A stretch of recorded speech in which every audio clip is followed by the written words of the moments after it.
Сәлем достар, бүгінгі видео почтаға енді барайын деп жатқан адамдарға арналады. Көбінесе менен адам сұрап жатады, почтаға барған кезде қайтып жазамын деп. Сіздерге просто оңай видео болсын. Бірінші, енді мен өзімде қағаздарым шығарып қоямын, өзім арзан түсу үшін осылай қағаз шығарып қойғанмын. Бұл жерге міне бірінші өзіңіздің данныйларыңызды кейін кімге жібересіз соны жазасыз. Бұл жерде обязательно индексті біліп алғаныңыз жақсы.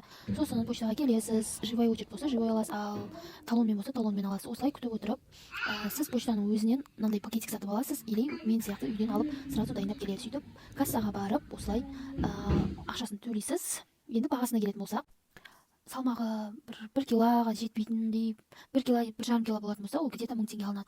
Ол дегеніміз обычный почта, ол салып жүрген адамыңызға бір аптаның ішінде жетеді, бір апта ары кетсе 2 апта. Тағы сонымен қатар экспресс почта деген бар, ол бағасы 2,5-3 мың теңгеден басталады. Ол 3 күнде жетіп барады авиамен. Осы затың салған соң кассир сізге осындай құжат береді. Осы жерден номер деген тұр, сол арқылы ол сіздің трек кодыңыз, оны клиентіңізге жібересіз. Сол арқылы ол затыңыздың қай жерге келіп жатқанын көріп отыратын болады. Рахмет.